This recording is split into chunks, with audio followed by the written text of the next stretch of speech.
Mengejutkan, militer Indonesia lebih unggul dari Jerman. 4 faktor ini jadi sebabnya.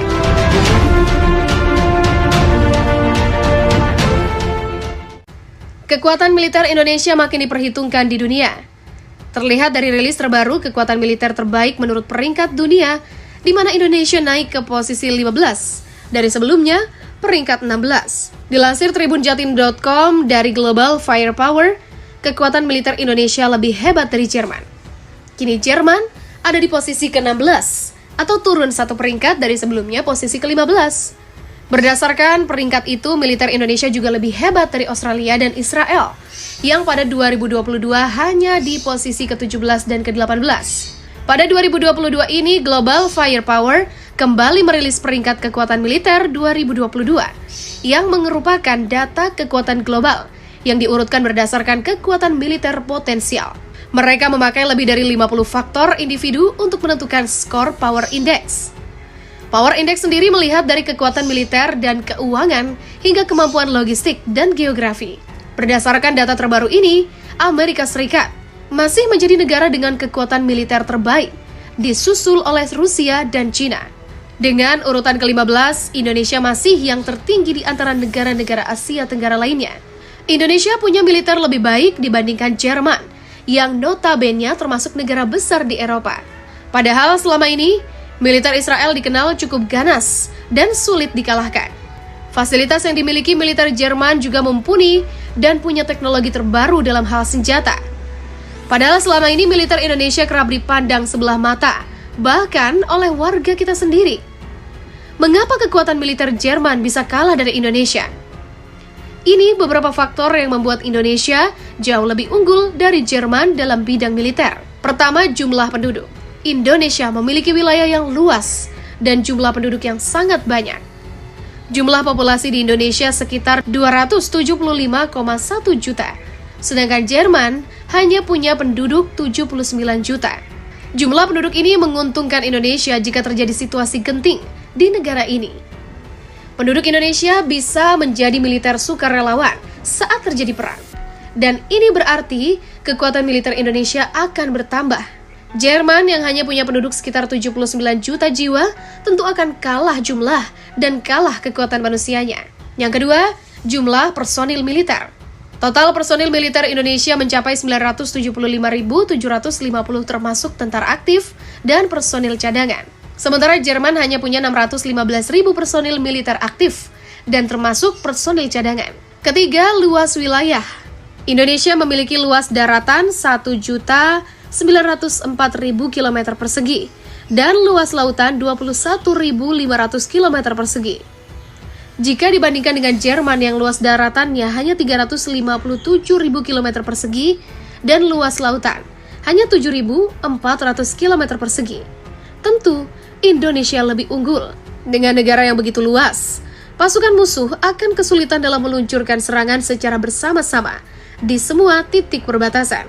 Berbeda dengan Jerman yang luas wilayahnya lebih kecil dan bisa dengan mudah dikepung. Lalu juga keempat, jumlah kapal perang. Karena Indonesia adalah negara kepulauan dan maritim, maka armada laut yang dimiliki lebih banyak dari Jerman. Dari data, Indonesia punya 296 kapal perang, termasuk kapal selam hingga kapal patroli. Sedangkan Jerman hanya memiliki 80 kapal perang. Namun, meski ada 4 faktor yang membuat Indonesia unggul, negara kita juga punya beberapa kelemahan dibandingkan Jerman. Salah satunya adalah aset militer Indonesia, termasuk pesawat tempur yang lebih sedikit dari Jerman. Indonesia hanya punya 445 unit pesawat tempur militer, sedangkan Jerman diketahui punya 617 pesawat militer, termasuk pesawat tempur hingga pesawat angkut. Tak hanya itu saja, Jerman juga memiliki anggaran pertahanan yang fantastis, yakni 50,3 miliar US dollar. Adapun anggaran pertahanan Indonesia diketahui hanya 9,3 miliar US dollar saja. Global Firepower menyebutkan keunggulan kekuatan militer TNI baik dari sumber daya manusia maupun alat utama sistem persenjataan. Di kekuatan udara, TNI juga diperkuat oleh 445 kekuatan udara. Total jumlah kekuatan udara ini meliputi 41 pesawat tempur, 23 dedicated attack, 66 transportasi, 126 trainers, 17 pesawat misi khusus, 1 pesawat tanker, 172 helikopter, dan 15 helikopter serat. Incar perluasan armada tempur TNI AL. Indonesia berpeluang dapatkan kapal selam baru hingga bikin sendiri. Sebagai negara yang dikelilingi oleh lautan luas, memiliki armada tempur yang kuat khususnya untuk TNI Angkatan Laut merupakan hal yang wajib. Salah satu armada tempur TNI AL yang kiranya perlu untuk dilakukan peningkatan yakni kapal selam.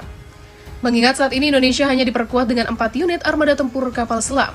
Indonesia dikatakan ideal memiliki sedikitnya 12 unit kapal selam. Dengan hanya tersisa 4 unit kapal selam, bisa dibilang saat ini armada tempur kapal selam Indonesia kurang dari kata ideal. Oleh sebab itu, perluasan armada tempur kapal selam sangat perlu untuk dilakukan. Dikutip zonajakarta.com dari The Diplomat, Indonesia ternyata sudah menjajaki minat terhadap berbagai kapal selam, di mana kapal selam yang disebut diminati oleh Indonesia yang pertama yakni Scorpene Class. Kemudian selain disebut tertarik dengan armada tempur kapal selam Scorpene Class, Indonesia juga tertarik dengan kapal selam tipe 214 Jerman. Namun perlu diingat hingga saat ini masih belum ada rincian lebih jelas terkait apakah Indonesia akan membeli 2 kapal selam tersebut. Akan tetapi jika Indonesia benar membelinya, tentunya akan menambah kekuatan pertahanan TNI AL untuk menjaga lautan Indonesia. Di sisi lain, dikutip dari pal.co.id, belum lama ini dilaporkan PT PAL siap untuk melakukan pembangunan kapal selam lokal sendiri. Hal ini diketahui lewat penyerahan dana PMN yang diberitakan PT PAL Indonesia pada 30 Desember tahun lalu. PT PAL mendapatkan penyertaan modal negara tahun anggaran 2021 sebesar 1,28 triliun rupiah. PT PAL akan bertanggung jawab penuh dalam pengelolaan dan dana PMN yang mewujudkan cita-cita pembangunan kapal selam dari sebelumnya berfokus ke joint section untuk nantinya mampu melaksanakan whole local production. Dengan ini jelas, jika kedepannya Indonesia melalui PT PAL siap untuk membangun kapal selam lokal pertamanya. PMN merupakan tanggung jawab profesional dari para direksi dan pekerjaan BUMN sebagai tata kelola korporasi yang baik atau good corporate governance. Kementerian Keuangan sebagai an unlimited shareholder dan Kementerian BUMN sebagai proxy shareholder adalah sebagai guardian BUMN agar mampu mendeliver. Begitulah jelas Menteri Keuangan Sri Mulyani.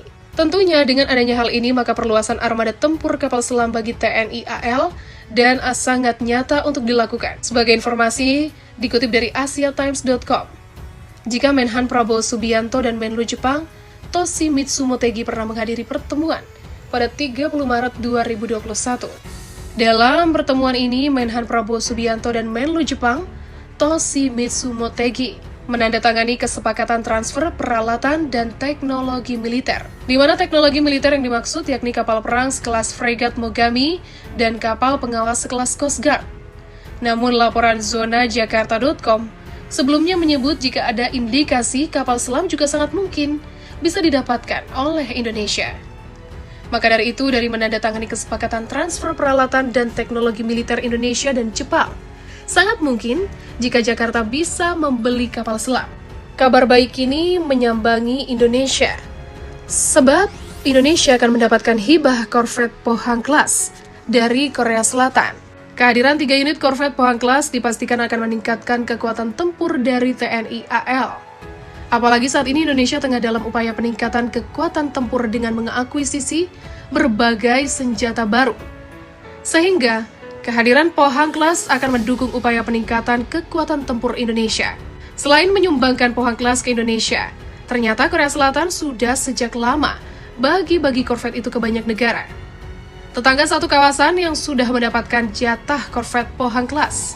Hibahan dari Korea Selatan ada Vietnam dan Filipina. Diketahui jika industri pertahanan Korea Selatan berhasil membuat korvet Pohang Class hingga 24 unit, di mana korvet Pohang Class mulai digarap Korea Selatan di tahun 1974 silam. Korea Selatan memang dengan sengaja mengembangkan korvet Pohang Class guna peningkatan kekuatan maritim negaranya. Mengingat hubungan Korea Selatan dan Korea Utara yang saat ini masih panas-panasnya. Korvet Pohang Class diketahui mengambil desain fregat Ulsan Class yang sedikit diperkecil dimensinya. Tugas Pohang Class sebenarnya sederhana namun berat, yakni menjaga perbatasan garis batas utara. Kemudian juga melindungi pesisir Korea Selatan dan memerangi segala jenis ancaman laut dari musuh bebuyutannya.